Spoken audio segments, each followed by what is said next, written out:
Mga kwentong pambata. Ang prinsipeng hindi kaakit-akit. Sa puso ng Pontefilia, si Haring Tuflias at Reyna Eleonora ay nagsasaya sa kayamanan. Ngunit ang kanilang mga puso ay may isang hiling, isang anak. Ang hari ay mahilig sa mga kwentong pambata bilang aliw. Ang Reyna Eleonora, praktikal at patalino, ay tumatawa sa mga kwento ngunit nang nanais din ng isang anak.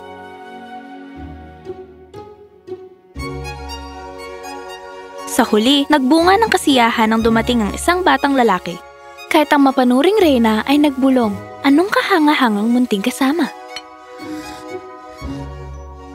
Eleonora, tungkol sa seremonya ng pangalan, iniimbitahan mo ba ang mga diwata?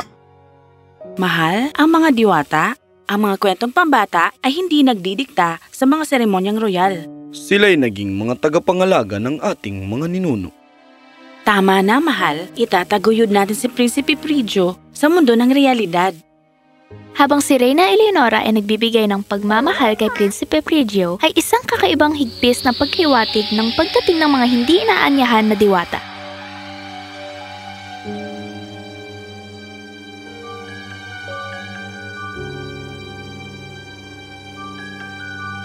Mabuhay, kamahalan! Mga regalo para sa batang prinsipe. Ang aking pinakamalalim na pasasalamat. Tungkol sa mga regalo, Tuflias, binili mo na ba ang mga gintong florera? Habang lumalalim ang gabi, mga regalong may mahika ang ibinigay. Isang pitaka na hindi mauubusan, munti kong mahal. 7 lig na sapatos para malakbay ang mga malalayong lugar. Sombrero ng kadiliman, nagbibigay ng abilidad upang di makita. Sombrero ng kahilingan para matupad ang iyong mga inaasam. Isang lumilipad na carpet na dadalhin ka kahit saan mo nais. Walang katapusang kagandahan, aking prinsipe. Ang tapang na harapin ng anumang hamon. At ang alindog ng kapalaran, aking mahal. At mula sa akin, ang regalong di matawarang katilinuhan. Si Reyna Eleonora ay nanatiling walang kibo. Itinuturing ang mga regalo bilang simpleng palamuti lamang. Prigio, mana mo ang aking katalinuhan at ang karisma ng iyong ama. Sa pag-atras ng mga engkanto, iniwan nila ang mga regalong hindi napapansin at isang hula na hindi nasasabi. Habang lumalaki si Prigio, madalas ang pagiging mataas ang kanyang katalinuhan. Agad siyang nakikipagtalo sa kanyang yaya, kahit pa hindi pa natututo magtali ng sapatos. Bakit maliligo? Mahapdi ang sabon. Ito'y para sa kalinisan, mahal na prinsipe. Naintindihan ko. Susundin ko. Ang kanyang kayabangan ay hindi natigil sa Nars. Tinangka niyang hamunin ang hari. Ama, bakit tayo magdiriwang para sa nilagang itlog? Samantalang kaharian ay nagugutom. Ingatan mong yung tono, bata. Tandaan mong yung lugar. Ang sumpa ng matandang diwata. Hindi ito rebelyon. Ito'y aking likas na kagustuhan. Ang pag-uugali ni Prigio na palaging alam mga lahat na hindi kayang manalo sa mga puso. Nakakatuwang katotohanan. Maaaring gawing puding ang mga talbos ng singkamas. At cottage cheese naman sa natirang gatas. Tresyurero ng kaharian. Sagutin mo itong matematika. At maharlik ang astronomer. Ang mundo ay hindi sentro ng kalawakan. Ang mga babae sa korte, ibinaling lang nila ang kanilang mga mata. Siya? Wag na lang! Hoy, nabasa mo ba ang aklat na ito? Hindi! Ignorante.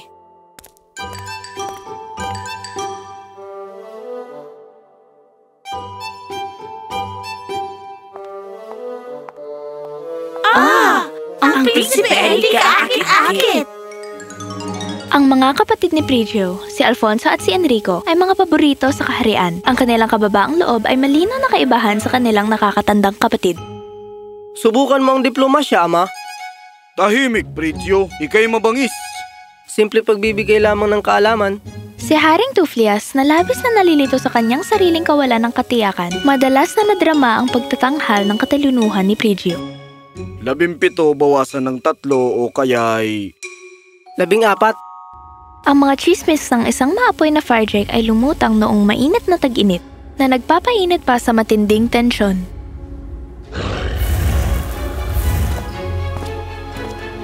Ang fire drake ba ang dahilan ng hindi matiis na init na ito? Opo, kamahalan. Isang sinaunang nilalang, gawa sa apoy at galit. Si Haring Tuflias, sa isang hinding halatang pagtangkang alisin si Prigio ay nagbigay ng hamon. Prigio, ang fire drake ay gumagawa ng kaguluhan. Pigilan mo ito at maaari mong makuha ang trono. Humahanga ako sa iyong paniniwala, Ama, pero Fire Drake, alamat, isang katang-isip lamang. Ang matalinong Prigio ay nakakita sa likod ng plano at may pagkalokohang inominate si Alfonso. Si Alfonso ay bata pa at matapang. Perpekto para sa gawain. Tama ba, Enrico?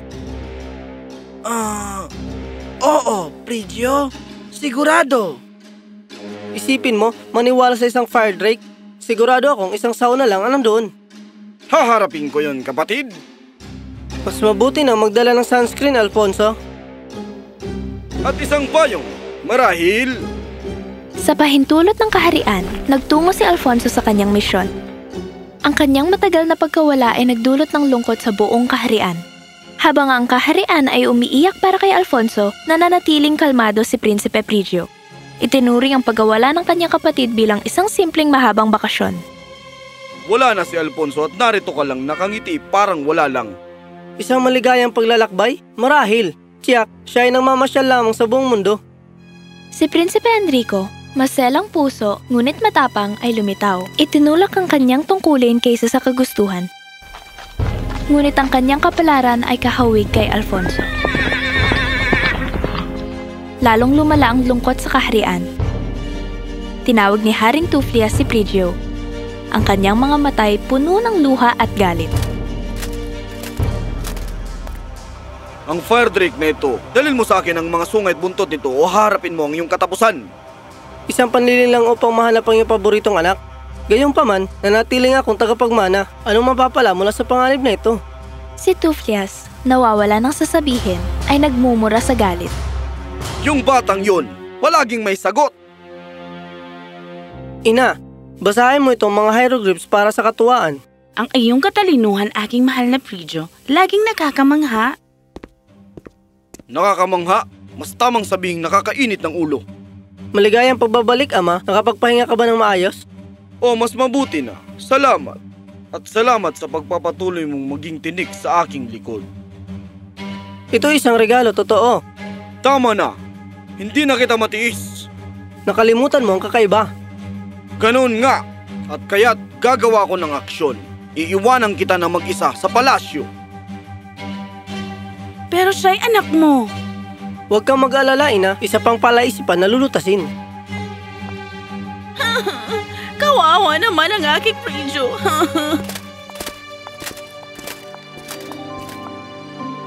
Sa wakas. Mapayapa at tahimik. Marahil ay oras na para pumunta sa bayan para maghapunan.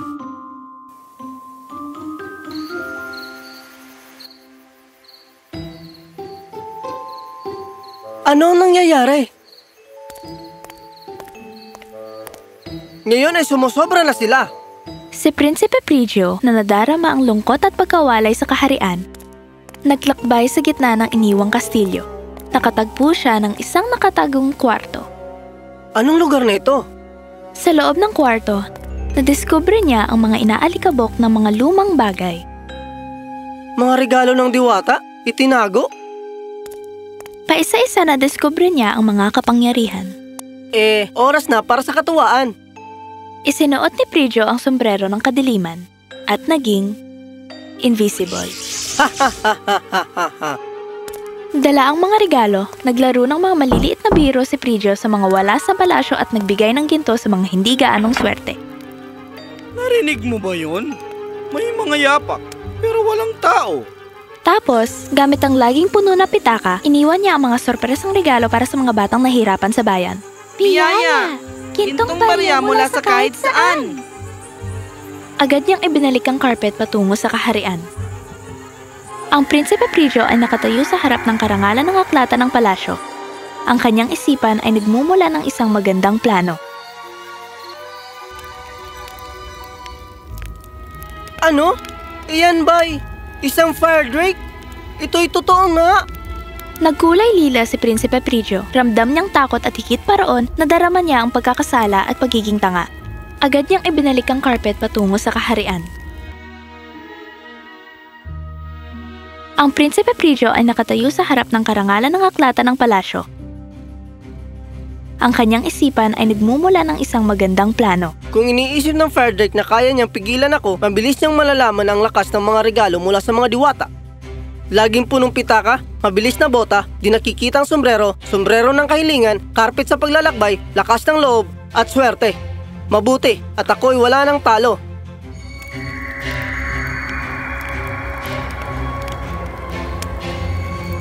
Oras na para gamitin ang mga regalong ito sa mabuti.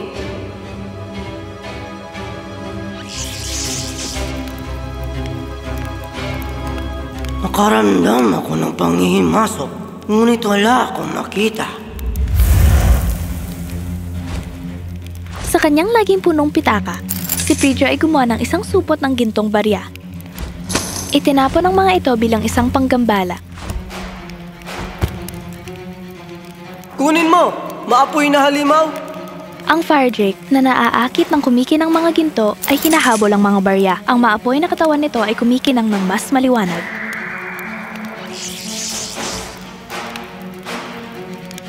Ako ito! Bilisan mo! Palayain si Enrico! Sa sandaling iyon, ang fire drake ay nakaramdam ng kakaiba. Lumingon siya at sila ay nahuli. Nandiyan ka lang pala. Hindi kasing talino ng naiisip ko. Nakikita kita. Alam mo, tapos ka na. Hindi mo pa ako natatalo. Alam kong nakikita mo ako. Habang ang fire drake ay lalong nagalit at naghahandang huminga ng apoy at hihawin ang mga tatlong magkakapatid, isinuot ng prinsipe ang kanyang sombrero ng kahilingan. Hingahan mo ako ng ilang bula. Sina Enrico at Alfonso ay naghahanda para sa epekto, ngunit ang fire drake ay huminga ng mga bula ng sabon. Pero, inaasahan mo bang itong mangyayari? Ang fire drake na linlang at naloko ay umuungal sa pagdudugo, habang si Prinsipe Prigio ay matagumpay na tumakas kasama ang kanyang mga kapatid. Anak ko! Nagawa mo na! Sa pagkanutrilasado ni fire drake, nagalak ang Fontofilla sa katalinuhan at katapangan ni Prinsipe Prigio, kanilang nararapat na tagapagmana. Ang matalinong prinsipe ay nanalo ng respeto ng lahat. Idineklara ng hari si Prigio na tagapagmanang ng trono, at lahat ay sumasang-ayon nito. Talaga, Ama. Ang katalinuhan at kaunting salamangka ay kayang talunin ang kahit na pinakamainit na hamon. At gayon na nga, ang Pontefilla at ang mga tao nito ay namumuhay ng maligaya magpakailanman.